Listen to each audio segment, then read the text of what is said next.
हम सौभाग्यशाली आत्माएं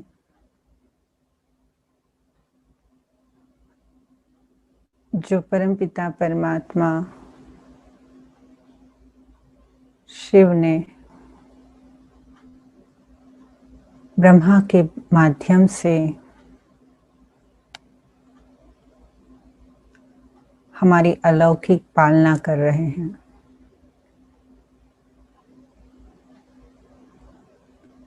इस अलौकिक पालना में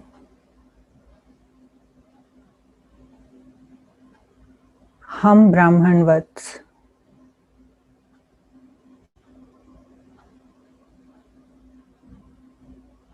आंतरिक शीतलता का अनुभव करते हैं।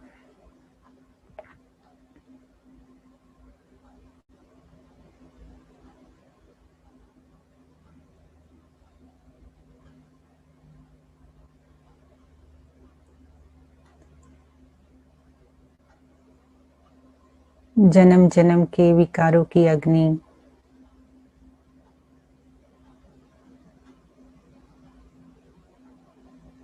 बाबा के गंगा जल से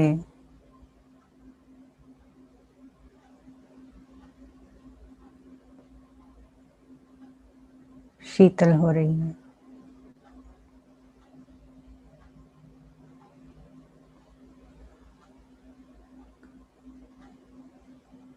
बाबा की यादें मात्र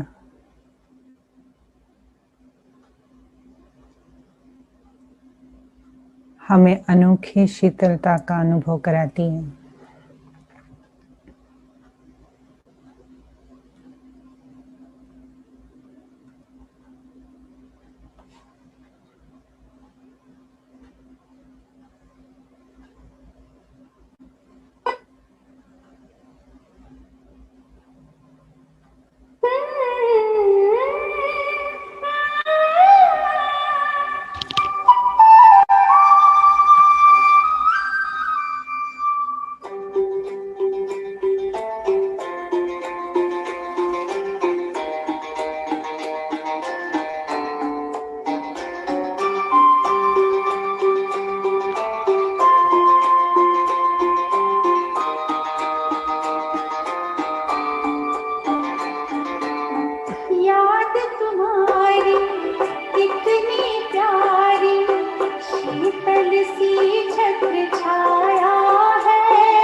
शांति।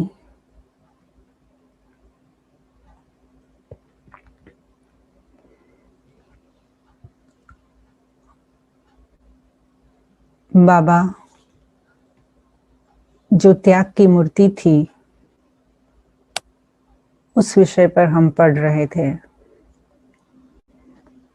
185 पेज से शुरू करेंगे। विभिन्न प्रकार की आसक्तियों का त्याग। संसार के लोगों में कई प्रकार की आसक्तियां होती हैं।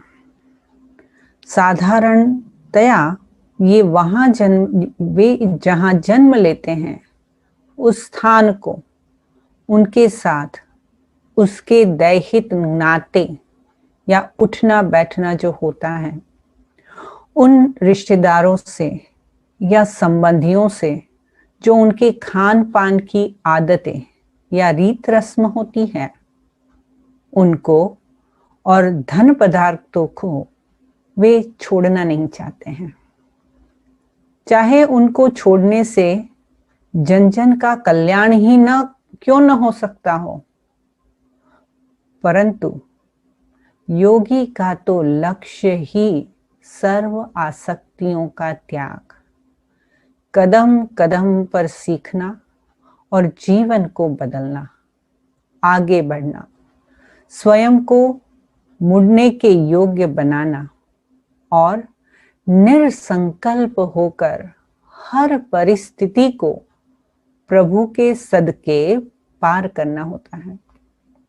इसीलिए यज्ञवत्स जिनका लक्ष्य ही पुरानी आदतों और संस्कारों को मिटाकर अब ईश्वरीय ज्ञान और योग के साधन, आदतों और संस्कारों को मिटाकर अब ईश्वरीय ज्ञान और योग के साधन से नए सतयुगी दैवी संस्कारों को बनाना था, वे अपने आप को बदलते गए।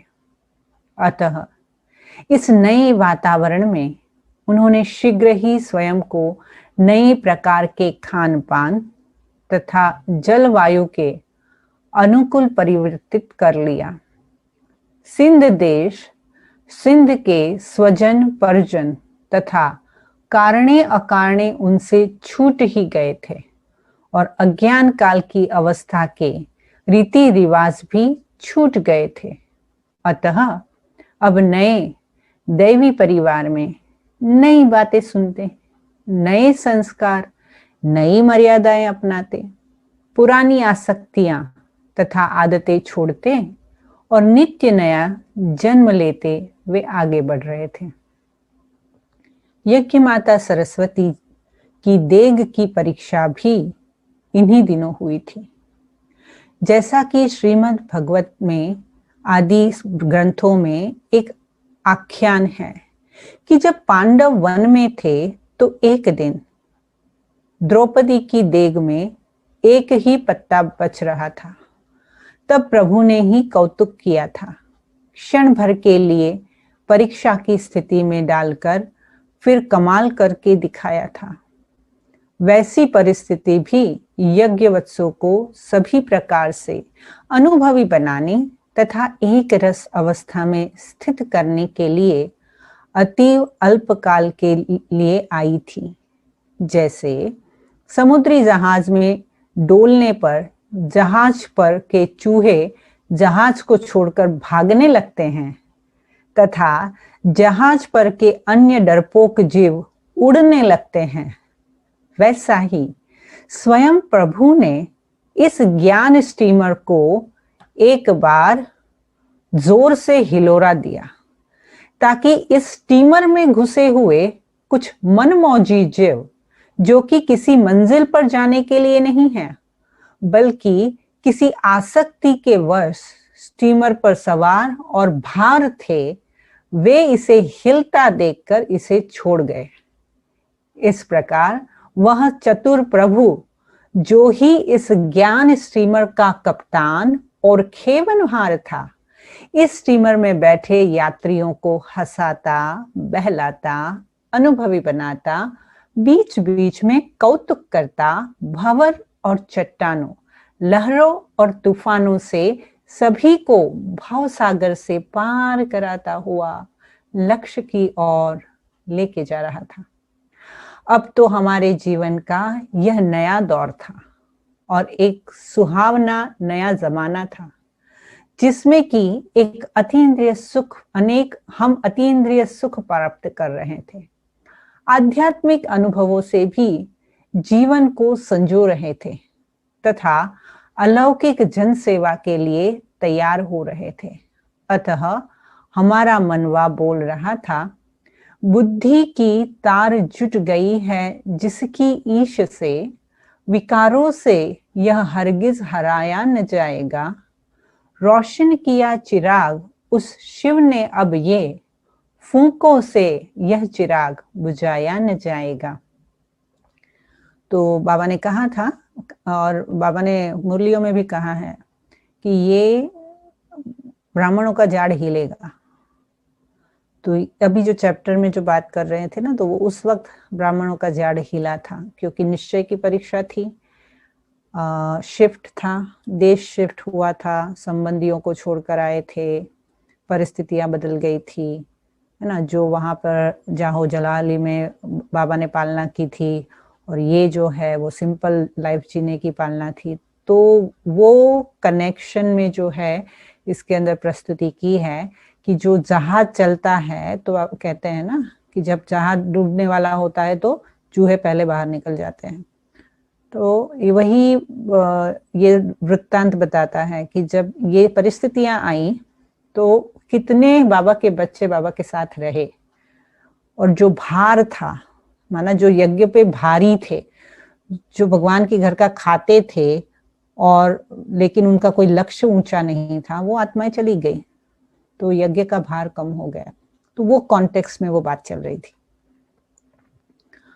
सोचा था क्या, ब्रह्मा कुमारी चंद्रमणि जी, जो कि ज्ञान सरोवर आबू पर्वत की संचालिका थी, उन्होंने अभी कुछ समय पहले ही शरीर छोड़ा है।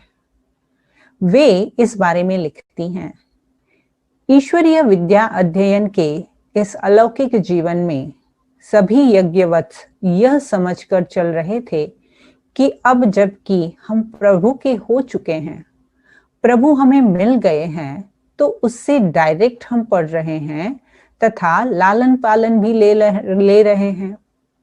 तो अब हमारे लिए संसार में करने योग्य कोई कार्य ही नहीं रहा है, बल्कि अब तो ईश्वरीय विद्या प्राप्त करते हुए तथा योग तपस्या करते हुए हमें तो अपने देह रूप क्लेवर को छोड़कर परम धाम को जाना है। अब तो हमारे लिए बस केवल यही एक कार्य बाकी रह गया है। अब प्रभु प्राप्ति हो गई है और प्रभु के मधुर चरित्रों के रसास्वादन का सौभाग्य भी हमें प्राप्त हो गया है, और हम अतीन्द्रिय सुखमय जीवन में ही चल रहे हैं। तो फिर अब और क्या दौड़ धूप करना बाकी है। परंतु अब यहाँ आबू में आकर हमें ऐसा आभास हुआ कि अब इस अलौकिक जीवन में कोई और अलौकिक पाठ भी शुरू होने वाला है। हमें ऐसा महसूस हुआ कि अब इस अद्भुत सृष्टि नाटक में यह सीन ड्रॉप होकर दूसरे दृश्य के लिए शीघ्र ही पर्दा उठने वाला है और कोई कौतुक होने वाला है। हमें यह भान इसलिए हुआ कि प्यारे बाबा अब हमें नित्य प्रति बताया करते थे कि डॉक्टरों, वकीलों, जजों, व्यापारियों आदि आदि को यह ज्ञान किस प्रकार से तुम्हें समझाना है। यज्ञ में जो जज और वकील थे ही यज्ञ में तो जज और वकील थे ही नहीं। अतः हमने सोचा कि अब शायद बाबा जनता की सेवा के लिए यज्ञ से हमें बाहर भेजना चाहते हैं। तो इस विषय में बाबा सिंध में भी यज्ञवत्सों को प्रशिक्षण दिया करते थे, परंतु अब तो प्रातः काल की ज्ञान मुरली के मधुर स्वर इसी दिव्य सेवा की रीति को ही खोला करते थे। साथ ही बाबा ये भी कहा करते थे, बच्ची, यह जो ज्ञान आपने प्राप्त किया है वो बहुत ही अद्भुत और अनमोल है। यह प्राय लुप्त हो चुका है। जब इस ज्ञान को आप दूसरों को सुनाएंगी तो वे बहुत ही खुश होंगे और प्रभु पर न्योछावर हो जाएंगे। बच्चे, इस ज्ञान से आप छोटी छोटी कन्याएं भी योग स्थित होकर बड़े बड़े दिग्ध और विद्वानों को भी मात दे सकेगी। और आज जो लोग स्वयं को ही शिव मानकर बैठे हैं अथवा आत्मा को ही परमात्मा समझकर बैठे हैं, उन्हें आप प्रभु के आगे झुका सकेगी। आप ही इस विश्व ड्रामा में नर नारियों को घोर अज्ञान निंद्रा से जगाने के लिए निमित्त बनी हुई बच्चियां हो। बच्ची, क्या आपके कानों में भक्तों की पुकार नहीं सुनाई दे रही है? आप जरा एकांत में जाकर बैठो तो आपको मालूम होगा कि भक्त आपको पुकार रहे हैं कि हे जगत जननी, हे अम्बा, हे शक्ति माता, हम तुम्हारे लाल चिरकाल से तुम्हें पुकार रहे हैं। हे शीतला मैया, अब तो हमें शांति और शीतलता का मंत्र दो। हे ज्वाला देवी, हे ज्योति वाली मां, अब तो हमारी बुझी हुई ज्ञान ज्वाला को जगाओ। अब तो हमारे बुझे दीप को जलाकर हमारे अंधकार को मिटाओ। मां, हम तुमको कब से पुकार रहे हैं और माया से हार मानकर तेरी जड़ यादगारों के द्वार पर खड़े हैं। हम नतमस्तक होकर आत्मनिवेदन करते करते थक से गए हैं तथा परिक्रमा करते करते निराशा से हुए बैठे हैं। बोलो मां, अब तो अपने लालों को गिराने से थमाकर हाथ पकड़कर उठा लो। अब तो हमारी पुकार सुन, हमारी बलि स्वीकार करो। बाबा के इस प्रकार के महावाक्यों से यज्ञवत्सों को ऐसा समझ में आता था कि अब यज्ञ स्थल को छोड़कर ग्राम ग्राम, नगर नगर, गली गली में प्रभु भक्तों की सेवा करने जाना ही पड़ेगा। प्रेम और ज्ञान में युद्ध, ऐसा सोचकर यज्ञवत्सों को एक सेकंड के लिए यह संकल्प आता था कि क्या हमें अपने प्यारे ब्रह्मा बाबा और शिव बाबा से बिछड़ना पड़ेगा। हम तो ज्ञान सागर शिव बाबा की ज्ञान मुरली पर न्योछावर होकर यहाँ आई थी। अरे, जिसने लिए हमने संसार को छोड़ा और दैहिक संबंधियों से मुख मोड़ा और तन जन के प्रकार के विघ्न सहे, अत्याचारों का सामना किया, स्वाद और स्वजनों से किनारा किया, क्या अब उस ज्ञान मुरली को सम्मुख सुनने में से हमें वंचित रहना पड़ेगा? और क्या उस अति प्यारे आंखों के तारे, दिल के सहारे बाबा से हमें दिनों और महीनों दूर रहना पड़ेगा? नहीं, नहीं, यह हमें किसी भी कीमत पर स्वीकार नहीं। दूसरे ही क्षण ज्ञान उन्हें ईश्वरीय कर्तव्य की पहचान देकर कहता, अरे गोपियों, निर्संदेह तुम प्रभु प्रेम में पली हो। तुमने उस प्रभु पर सब कुछ न्योछावर किया है, परंतु तुमने उस प्रभु से बुद्ध पिताश्री के तन द्वारा इतनी अनमोल सेवाएं ली हैं, इतने वर्षों तक शिक्षा प्रशिक्षा तथा लालन पालन लिया है। अब क्या तुम उस प्रभु से अलौकिक सुख पाकर उसे स्वयं तक ही सीमित रखना चाहती हो? क्या तुम उस ज्ञान सागर से ज्ञान का खजाना पाकर दूसरों को उसमें कुछ भी दान नहीं करोगी? प्रभु ने स्वयं को तुम वत्स के आगे प्रत्यक्ष किया है। अब क्या तुम उस प्रभु, गुप्त प्रभु को जन मन के आगे प्रख्यात नहीं करोगी? यदि तुम, जिन्होंने कि प्रभु को पाया है और उससे पवित्रता और अतीन्द्रिय सुख का वरदान लिया है, संसार के लोगों को ईश्वरीय संदेश नहीं दोगी, तो क्या स्वयं प्रभु पिताश्री के वृद्ध शरीर में आकर गली गली, नगर नगर में सोए हुए लालों को जगाने जाएंगे? गोपियों, माना कि तुमने प्रभु को पहचाना है, परंतु क्या दूसरों को उस प्रियतम की पहचान नहीं दोगी?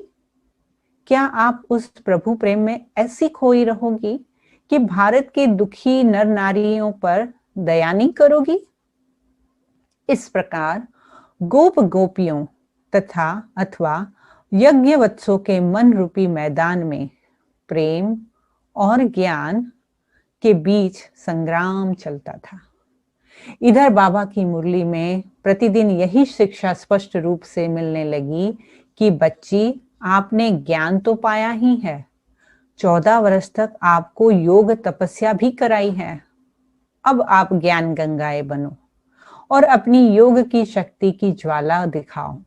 जो सीखा है उसका सबूत दो। जिसने इस ज्ञान को स्पष्ट रूप से सीखा होगा वह दूसरों को भी इसे स्पष्ट रूप से समझा सकेगा। अतः अज्ञातवास अथवा वनवास का समय अभी पूरा हुआ। हॉस्टल में रहने का समय भी अभी समाप्त हुआ। संसार में कोई भी पाठ सदा एक जैसा नहीं चलता है। अब आप सोए हुए को जागर उठाओ, जगाओ। बाबा कहते हैं, बच्ची, यह अश्वमेघ अविनाशी ज्ञान यज्ञ है। इस अश्वमेघ यज्ञ से थोड़े निकलेंगे और विश्व की परिक्रमा करेंगे। शास्त्रों में इस बात का धुंधला सा उल्लेख भी है कि अश्वमेघ यज्ञ से घोड़े निकले थे और उन्होंने राजा विराट को जीता था। वह आपके कर्तव्य का ही तो गायन है। आप ही तो इस अश्वमेघ यज्ञ से निकले हो। अतः अब आप जाकर ज्ञान की शंख ध्वनि करो और दिग्विजय करो। आपको यह तो ईश्वरीय वरदान मिला ही हुआ है कि अंते विजय आपकी ही होनी है। आपकी ज्ञान गजगोर से भारत की जनता जागेगी और एक दिन आएगा जब आपकी उच्च धारणा का जयगान होगा। कभी बाबा कहते, बच्ची, बाबा आए हैं दैवी घराने की पुनः स्थापना करने के लिए। अन्य जो धर्म स्थापक अपना अपना धर्म वंश स्थापक करते हैं, उन्हें घराने की आत्माएं तो परम धाम से आकर साकार होती हैं और इस प्रकार उनके वंश की वृद्धि होती है। परंतु दैवी धर्म की पुनः स्थापना का कार्य उनके कार्य से बड़ा न्यारा है। आपके दैवी धर्म की तो सभी आत्माएं इस पृथ्वी पर है, परंतु स्वयं को भूलकर विकारी एवं पतित बन चुकी हैं। अतः आपने तो इन्हें अपने धर्म और कुल की स्मृति दिलाने का कार्य करना है और उन्हें पावन बनाकर फिर से दैवी देवता बनने का लक्ष्य देना है। बच्ची, यह तो सत्ययुगी दैवी स्वराज्य स्थापित हो रहा है। उसके लिए राजा प्रजा सभी देवी देवता ही चाहिए। उन आने वाले स्वराज्य में राजा महाराजा वे बनेंगे जो अपनी प्रजा बनाएंगे, अर्थात जो दूसरी आत्माओं को भी ईश्वरीय ज्ञान द्वारा पतित से पावन अथवा मनुष्य से देवता बनाने की अलौकिक सेवा करेंगे। ऐसे सर्विसेबल बच्चे ही मुझे अति प्रिय हैं।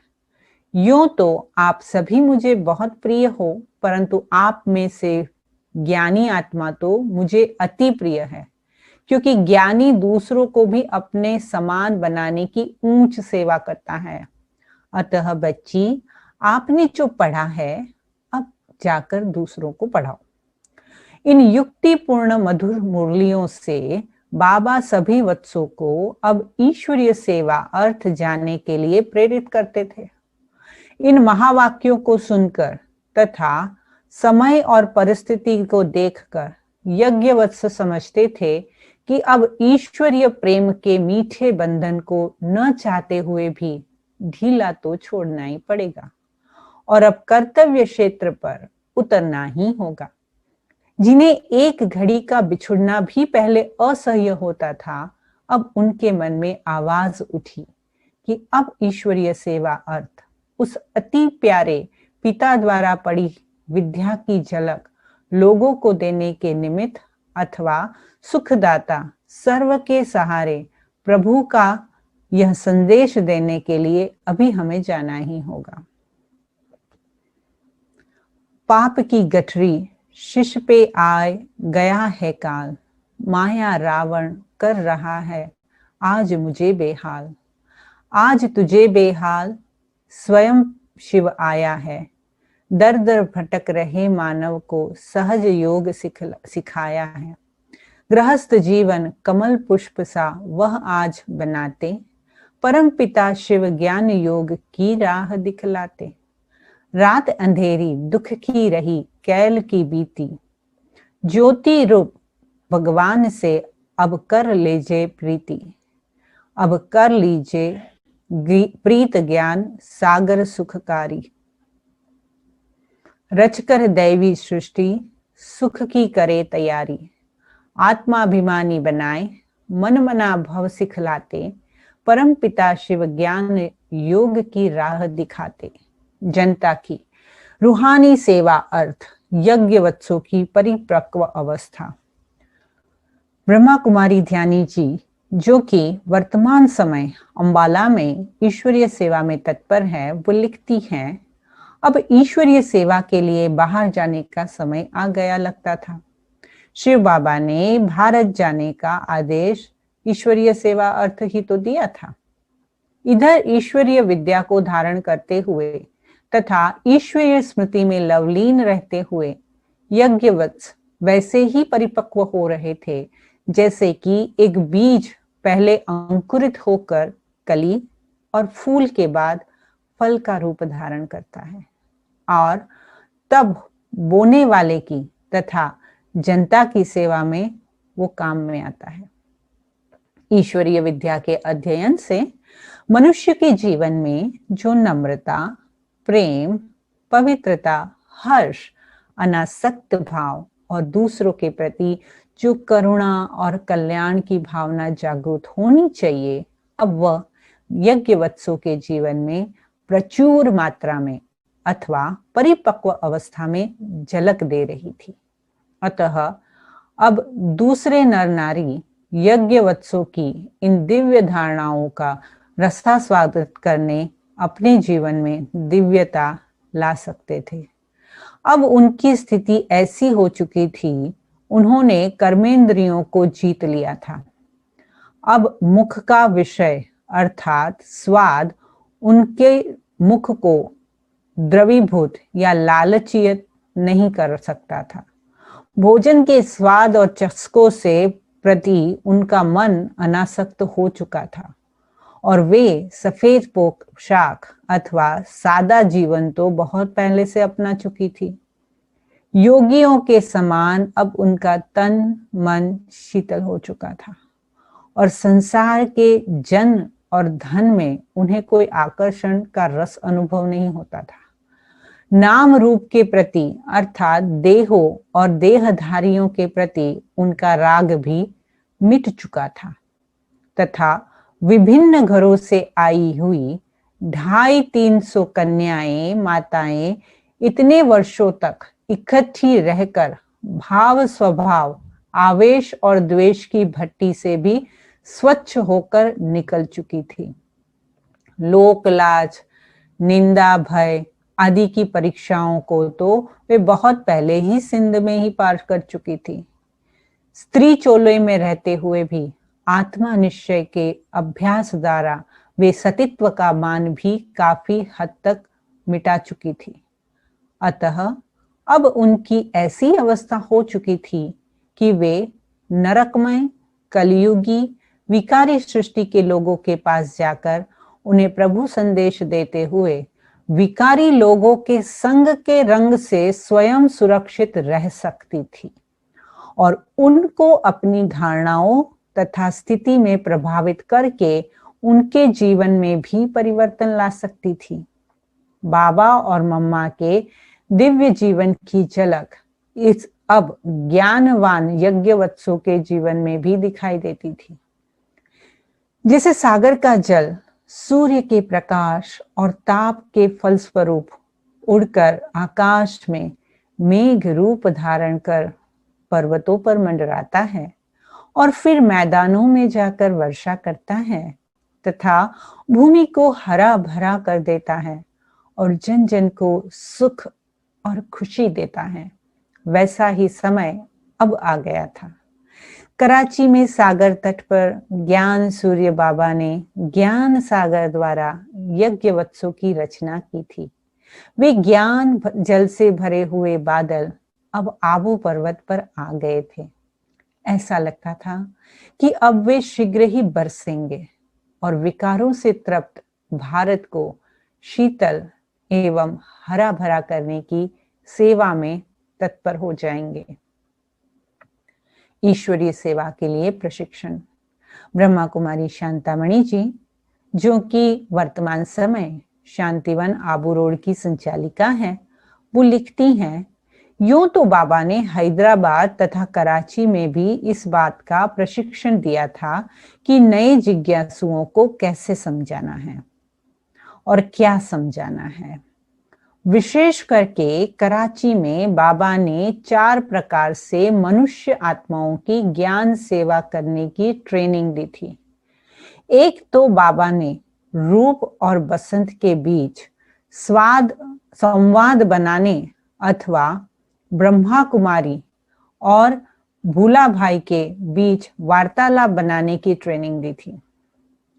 मनुष्य के जीवन में ईश्वरीय विद्या की अथवा स्वयं को जानने माना सेल्फ रियलाइजेशन की कितनी आवश्यकता है।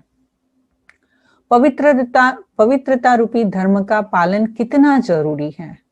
आत्मा निश्चय के बिना मनुष्य जीवन कैसे पशु तुल्य अथवा कौड़ी तुल्य है। आने वाले महाविनाश से पहले ही भविष्य के लिए तोशा बनाना कितना आवश्यक है। अंधश्रद्धा पर आधारित भक्ति से मनुष्य कैसे पतित होता गया है।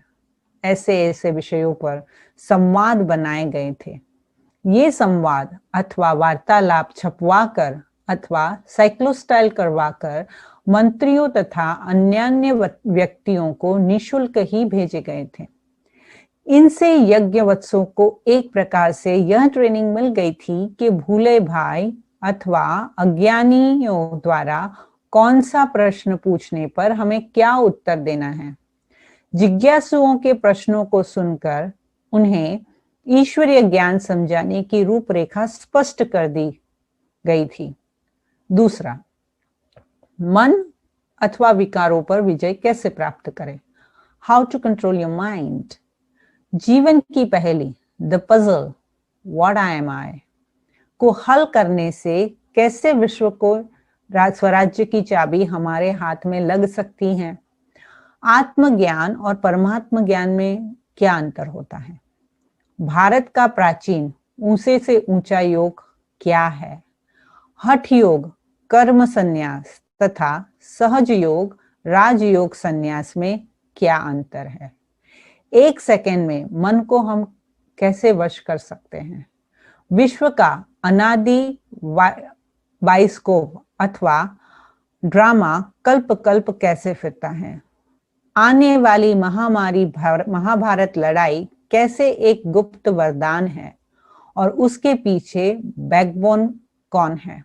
आदि विषयों पर भाषण करने की ट्रेनिंग भी दी जा चुकी थी। इसके अतिरिक्त ग्रामोफोन रिकॉर्ड के गीतों को बजाकर उनका अलौकिक एवं दिव्य अर्थ यानी आत्मिक दृष्टिकोण से अर्थ करने का अभ्यास भी कराया जा चुका था। इससे यह शिक्षा मिली कि कोई व्यक्ति यदि लौकिक अर्थ में भी कोई बात करे तो यज्ञवत्स उस बात को मोड़कर उसे आध्यात्मिक विषय बना लेते हैं। उदाहरण तौर पर मान लीजिए कि एक गीत में ये पद है, जब तुम आए तो खुशियां भी आई, खुशियां भी आई, खुशियां भी आई। अभी गाने वाले ने चाहे इसे लौकिक अर्थ से गाया हो, परंतु अब इसका आत्मिक दृष्टिकोण से यहाँ यह अर्थ लिया जा सकता है। आत्मा परमात्मा परमपिता परमात्मा से कहती है कि हे बाबा, जब संसार में धर्म ग्लानि हुई और आप आए तो हमारी मन की खुशी का ठिकाना नहीं रहा। इस प्रकार के अर्थ अभ्यास से यज्ञवत्सों को यह ढंग आ गया कि वे मनुष्यों की सांसारिक बातों को मोड़कर उन्हें भी आध्यात्मिक चर्चा का रूप दे सकते हैं और संगीत को लेकर उसका ऐसा कल्याणकारी अर्थ करके मनोरंजक तरीके से उन्हें ईश्वरीय ज्ञान दे सकते थे। इसके अतिरिक्त कल्पवृक्ष, सृष्टि चक्र, रुद्रमाला, वैजंतीमाला के चित्रों पर सृष्टि के आदि मध्य अंत के भेद समझाने पर ज्ञान, भक्ति और वैराग्य के रहस्य स्पष्ट का समय होरोस्कोप को समझाने की भी बाबा ने शिक्षाएं दे चुकी थे। इसके अतिरिक्त लिटरेचर छपवा करके जनता में बांटने की, विशिष्ट व्यक्तियों को पत्र लिखकर उन्हें पत्र के साथ ईश्वरीय साहित्य भेंट करने की सेवा तथा विशेष अवसरों पर उन्हें पत्र व तार भेजकर ईश्वरीय संदेश देने की सेवा भी बाबा ने सिखा दी थी। इस विषय में ब्रह्मा कुमार चंद्रहास जी, जो कि वर्तमान समय माउंट आबू में ईश्वरीय सेवा में तत्पर है, वो लिखते हैं, समाचार पत्रों तथा रेडियो द्वारा ब्रह्मा बाबा को यह तो समाचार मिलता ही रहता था कि कौन विशिष्ट व्यक्ति क्या कर रहा है अथवा संसार में क्या हो रहा है।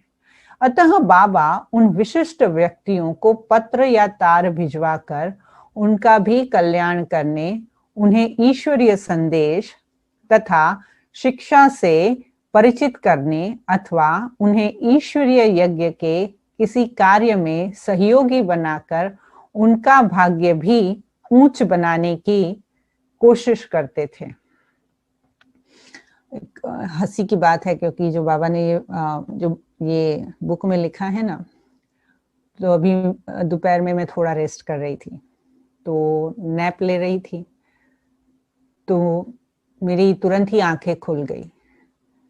तो मुझे ये दृश्य दिखाई दिया कि हम अनुभूति में कि मेयर आई है, सैन फ्रांसिस्को की मेयर आई है, 4 डेलीगेट्स आए हैं और मैं किचन में चाय बनाने गई। तो हेमा बेन आए और हेमा बेन ने मुझे पूछा क्या कर रही है। मैंने बोला वो जो मेयर आए हैं ना, उनको इंडियन चाय पीनी है। तो सपने में भी हमें यही दिखता है, सपने में भी हमें अभी यही दिखता है। तो इट्स लाइक क्योंकि बाबा यही सिखाते हैं कि कैसे किसकी सेवा करनी है। तो उदाहरण के तौर पर जब ओम मंडली हैदराबाद में थी तो ब्रह्मचर्य आपने स्वप्न किया तो आप करके ही रहेंगी, मुझे पूरा गारंटी है। आप तो एक स्टार को भी टच कर आ जाएंगी, मुझे गारंटी है।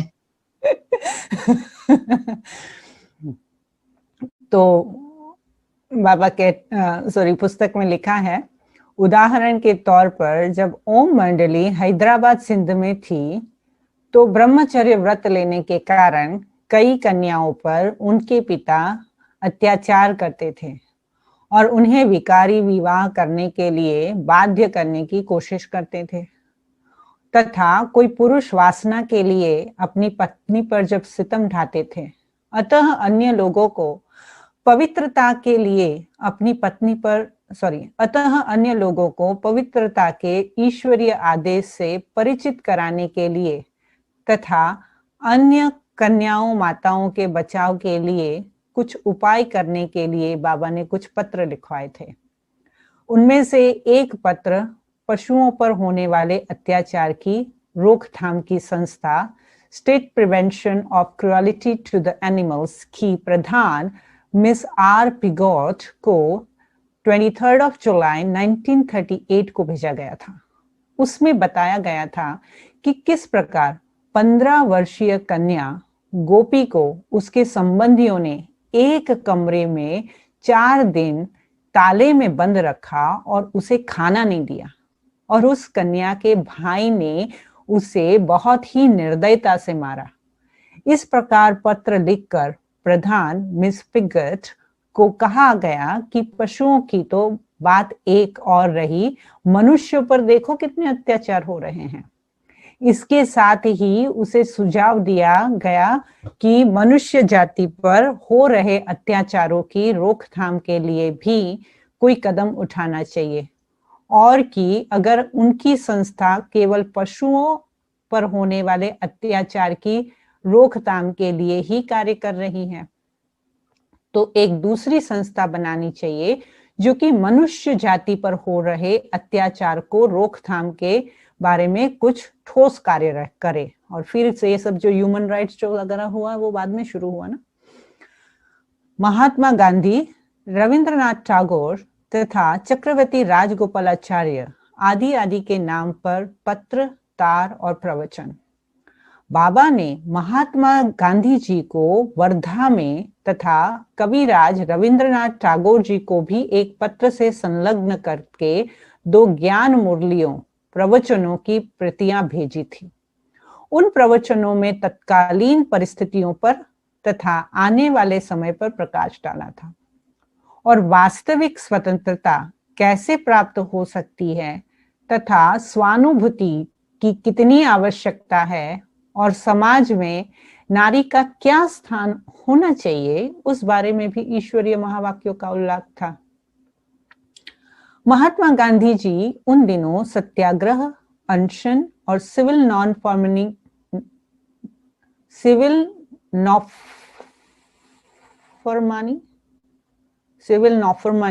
आई don't know what does it mean, आदि को अपना कर अंग्रेज सरकार के विरुद्ध आंदोलन चला रहे थे।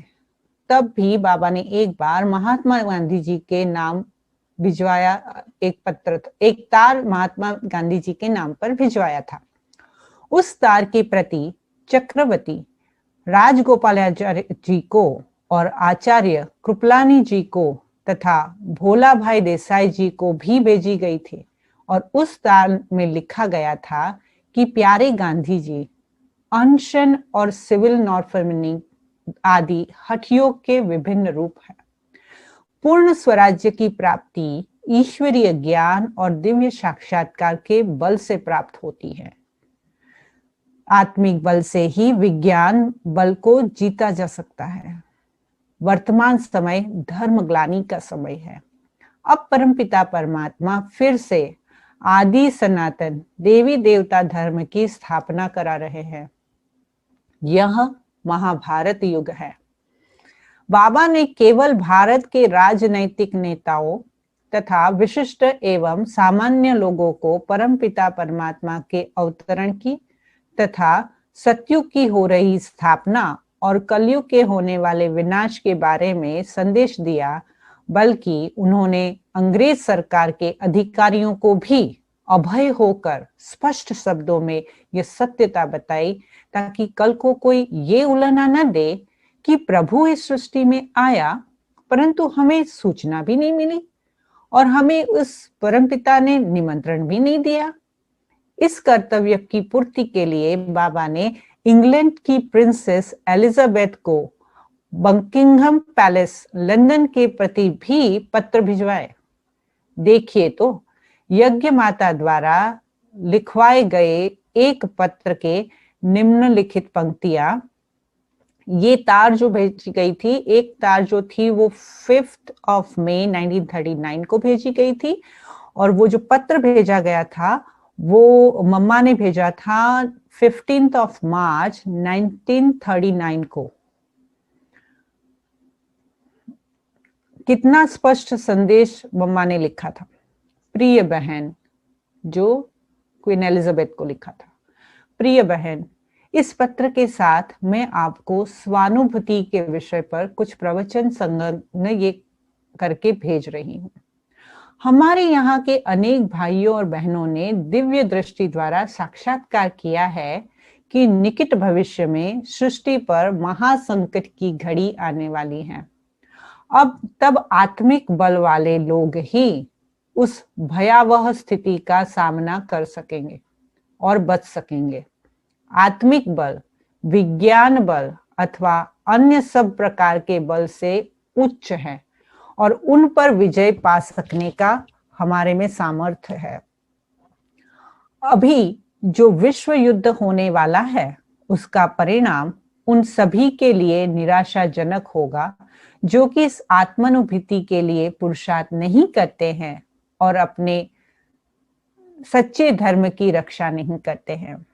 आपको मालूम रहे कि पृथ्वी पर दैवी स्वराज्य की स्थापना का समय बस आने ही वाला है और मेरी जो 5 वर्ष की आयु वाले बच्चों से लेकर वयोवृद्ध लोगों की जो सेना है वह इस कार्य के लिए तैयार हो रही है। इस अहिंसक सेना के विरुद्ध लोग बहुत शोर मचा रहे हैं। प्यारी बहन, आप भी आत्मानुभूति तथा विश्व का दैवी स्वराज्य प्राप्त करने का पुरुषार्थ करो। इस प्रकार बाबा हरेक को आत्म साक्षात्कार करने, अपने आप को जानना, सेल्फ रियलाइजेशन तथा पवित्र बनने के लिए जगाते रहे। माता जाति को तो वे विशेष प्रकार से प्रेरित करते थे, क्योंकि वे कहते थे कि यदि वे स्वयं जागकर दूसरों को जगाने का कार्य करें तो भारत का और विश्व का कल्याण हो सकता है। बाबा कहते थे कि माताओं के साथ तो बहुत अन्याय होता है, परंतु फिर भी कन्याएं माताएं सदा त्याग के लिए तैयार रहती है। जब कन्या विवाह करके मायके से ससुराल जाती है तब वह भी तो उसका एक प्रकार से मरकर दूसरा जन्म ही तो होता है। वो कन्या पिछले संबंधियों को भूल अब नए संबंध जोड़ लेती है और अब माता पिता की बजाय पति तथा सास ससुर के मत पर चलती है। ये 1939 की बात है, अभी की नहीं है। ईश्वरीय ज्ञान के लिए लेने के लिए भी मनुष्य को मर्जीवा बनना पड़ता है, अर्थात दैहिक संबंधियों को भूलकर अब परमपिता परमात्मा ही से सर्व संबंध जोड़ने पड़ते हैं और अब अन्य के मतों पर छोड़कर एक परमात्मा के मत पर चलना होता है। अतः कन्याओं माताओं के लिए ईश्वरीय ज्ञान प्राप्त करना सहज है, क्योंकि उन्हें धन और पद का नशा नहीं होता है और एक संबंध को छोड़ दूसरा संबंध को अपनाना और उसे अपनाना ही पड़ता है। बाबा कहा करते थे कि आज माता सभी के आगे घूंघट निकालती रहती है और झुकती रहती है और उसे समाज में संस्कार सन्यासियों से ने तथा गृहस्थियों ने बहुत ही निम्न स्थान देकर रखा है। जो माता मनुष्य की प्रथम गुरु है उस माता का आज तिरस्कार होता है। पुरुष उसे बाएं पांव की एड़ी मानता है और उसे अपनी संपत्ति का वारिस भी नहीं मानता है, बल्कि जब चाहे उसे मार पीट कर घर से भी निकाल देता है तथा दूसरा विवाह भी कर लेता है। किंतु नारी को देखो, वो पति के मर जाने पर भी कितना रोती है। वह प्राय दूसरा विवाह नहीं करती है और कहीं कहीं तो विधवा नारी पति की चिता पर बैठकर सती भी हो जाती है। अतः नारी के लिए अब ज्ञान चिता पर चढ़ना बड़ा सहज है। सन्यासी लोग नारी को जीते जी विधवा बनाकर घर छोड़कर जंगल में चले जाते हैं और फिर उपदेश करते हैं कि पति ही नारी का गुरु भी है और परमेश्वर भी है। इस प्रकार माताओं का तिरस्कार होता देखकर बाबा को उनके उत्थान के लिए सदा ध्यान रहता था। उन्होंने मम्मा अथवा ओम राधे द्वारा अखिल भारतीय महिला समाज ऑल इंडिया वुमेन एसोसिएशन की प्रधान रानी रजवारे के नाम पर ग्वालियर में जो एक पत्र लिखकर भेजा था, उसके निम्न लिखित अंश पढ़ने योग्य है। प्रिय सखी, पति को पत्नी का गुरु अथवा ईश्वर कहा जाता है, परंतु ईश्वर तो निर्विकार और परम पवित्र है। तब क्या आज पति निर्विकारी होता है? गुरु का कार्य तो परमात्मा का साक्षात्कार कराना अथवा स्वानुभूति कराना होता है, परंतु आज पति तो देह अभिमान में आकर फंस जाता है। अतः स्पष्ट है कि आज का विकारी पति गुरु या ईश्वर नहीं है।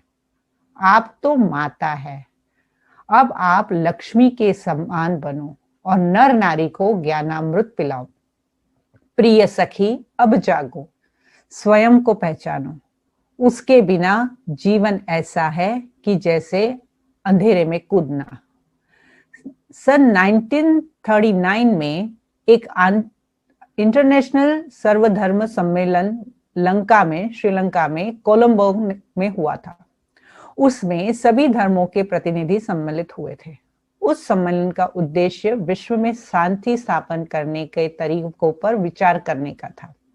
तब बाबा ने उन धर्म प्रचारकों को एक तार भिजवाई थी और पत्र भी लिखवाया था, जिसका सारांश ये था: जब तक विश्व का हर एक व्यक्ति स्वयं को नहीं जानता, अर्थात स्वानुभूति नहीं करता और आत्मनिश्चय बुद्धि होकर कर्म नहीं करता, तब तक विश्व में शांति का स्वप्न साकार नहीं हो सकता है। वास्तव में धर्म एक है और वह है आत्मा का धर्म अथवा स्वधर्म। पवित्रता और शांति ही सच्चा धर्म है। आज जो अनेक धर्म हैं, उन्होंने तो कलह और लड़ाई झगड़े पैदा किए हुए हैं। जब तक मनुष्य आत्मा का अनुभव नहीं करता, तब तक सही माने में वह इंसान ही नहीं बल्कि हैवान है, और जब तक वह हैवान है तब तक शांति नहीं हो सकती है।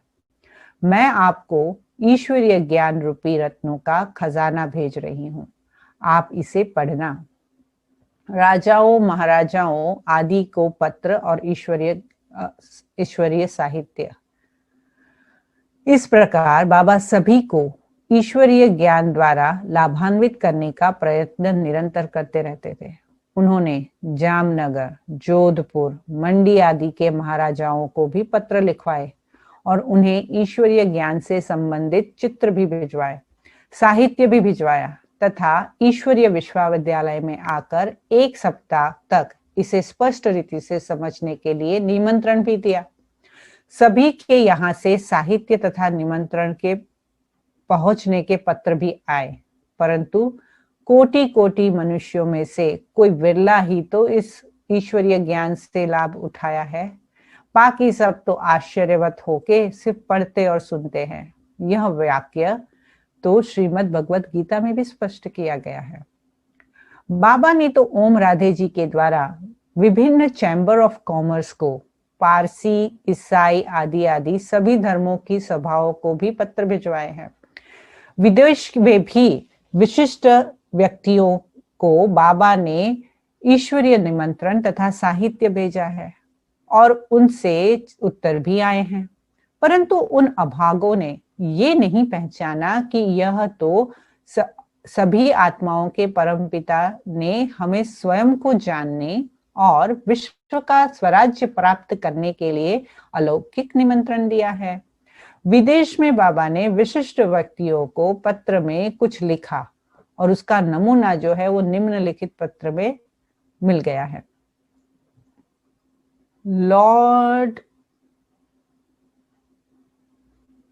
लॉर्ड वाइट तथा लॉर्ड हैलिफैक्स को भेजे गए पत्र का सारांश। प्रिय आत्मन, हम आपको इस पत्र के साथ जो अनमोल ईश्वरीय साहित्य भेज रहे हैं, उसके अध्ययन से आप जान सकते हैं कि अब परमपिता परमात्मा एक साधारण मनुष्य के तन में अवतरित हुए हैं, जिसका नाम उन्होंने प्रजापिता ब्रह्मा रखा है, और उसके द्वारा ये 5000 वर्ष पूर्व की तरह विश्व को विकारों के पंजों से छुड़ाने तथा सतयुगी संपन्न सृष्टि की पुनः स्थापना करने का कर्तव्य कर रहे हैं। इधर गीता युग की पुनरावृत्ति हो रही है और उधर एटॉमिक लड़ाई द्वारा निकट भविष्य में महाभारत प्रसिद्ध वृत्तांत दोहराया जाएगा।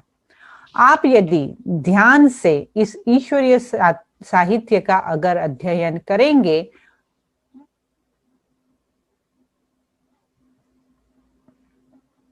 तो आपको विश्व के इतिहास के आदि मध्य अंत का ज्ञान हो जाएगा। वर्तमान काल का भी यथार्थ बोध हो जाएगा और संभवतः आप अपने धर्म पिता का भी साक्षात्कार कर लेंगे। आपको यह मालूम रहे कि यह सृष्टि एक अनादि ड्रामा है जो कि हर 5000 वर्षों के बाद पुनरावृत्त होता है। आप भी इस विराट ड्रामा में एक एक्टर है। मैं आपको निमंत्रण देती हूं कि आप इस अनमोल अविनाशी ज्ञान को बिना कौड़ी खर्चे आकर स्पष्ट रीति से प्राप्त कीजिए। इसी प्रकार पत्र सिंध के गवर्नर, मुख्यमंत्री तथा अन्य मंत्रियों को और कराची के मेयर आदि आदि को भी साहित्य सहित भेजे गए। सिंध सरकार के राजनैतिक और विविध विभाग, पॉलिटिकल मिसलेनियस डिपार्टमेंट तथा अन्य विभागों को सचिवों को भी ऐसे पत्र लिखे गए थे। उन पत्रों के साथ साथ महाभारी महाभारत लड़ाई का नाम की एक पुस्तक तथा सृष्टि रूपी चक्र का चित्र भी भेजा गया था। तो अब आज हम यही विराम करते हैं।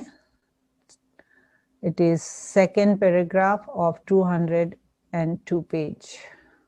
ओके, ओम शांति। तो कितना योगानुयोग होता है ड्रामा और परफेक्ट होता है कि आज हमारी सर्विस की मीटिंग है, राइट? इसके बाद और ये सारी बुक में आज क्या बात आई, क्या बोलना है, क्या करना है, कौन से टॉपिक करने हैं। तो फिर मुझे तो आपको ट्रेनिंग करने की आवश्यकता नहीं है, ऐसा नहीं लगता आपको? है ना, ट्रेनिंग की आवश्यकता नहीं है ना। चलो हम पहले बाबा को याद करते हैं और फिर सर्विस की मीटिंग करते हैं।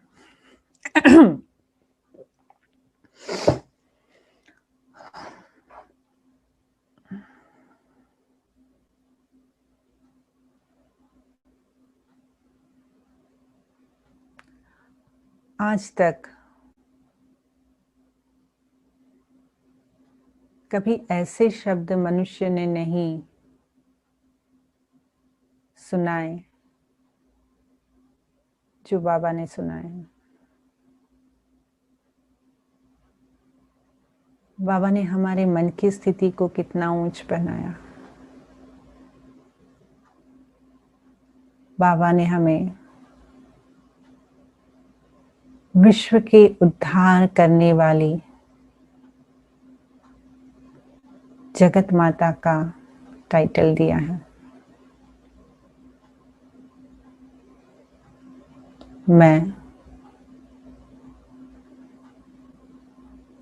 स्वयं की जगत माता की शक्ति को इमर्ज करती हूँ।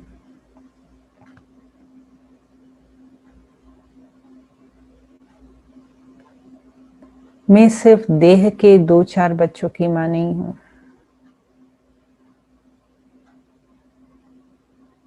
लेकिन मैं विश्व की माँ हूँ।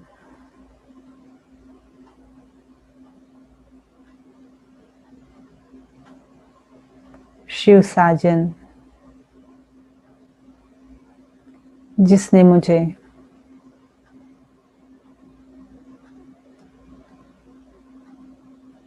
अपने बेहद के परिवार की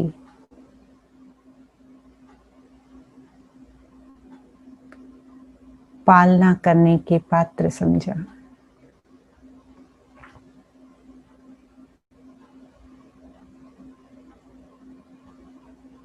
विश्व की हर एक आत्मा की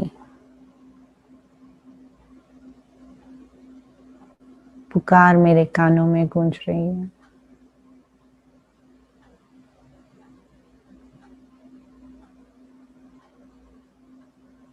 मैं करुणा की देवी,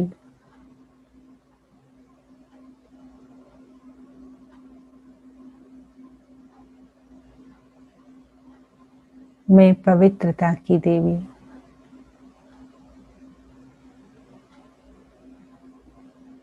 अपने पवित्र प्रेम का संचार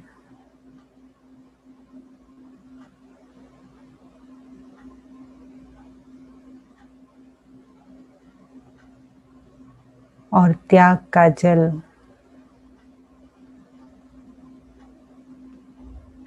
कल्प वृक्ष की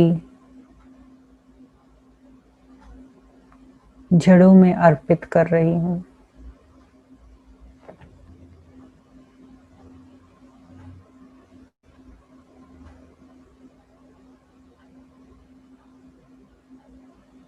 बेहद के ब्राह्मण परिवार का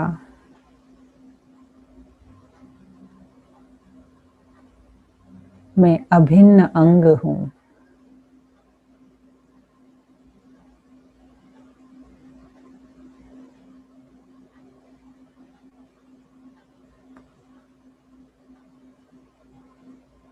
मेरा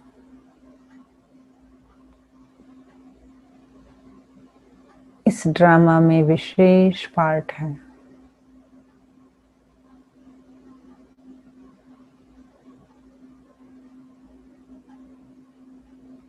मेरा ईश्वरीय जन्म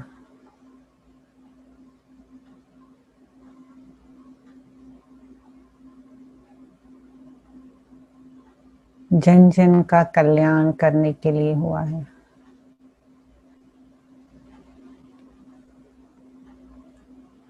मेरा ईश्वरीय जन्म जन जन का कल्याण करने के लिए हुआ है।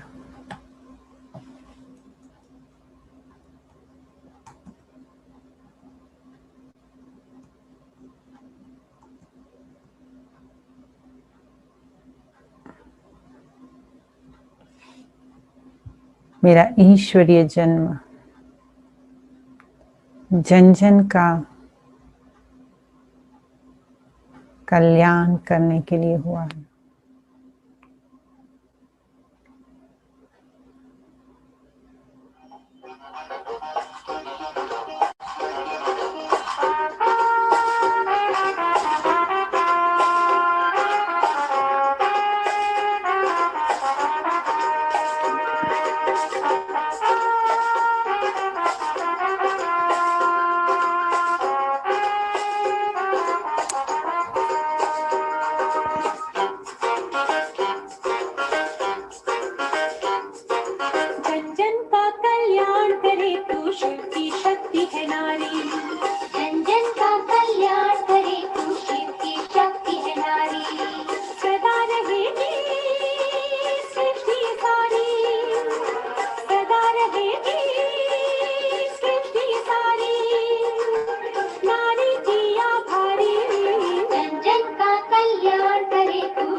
जीवन पाता जग सारा, तेरी आंचल में पल कर जीवन पाता जग सारा। तेरी कठिन तपस्या से तो महाकाल भी हारा, तेरी कठिन तपस्या से तो महाकाल भी हारा।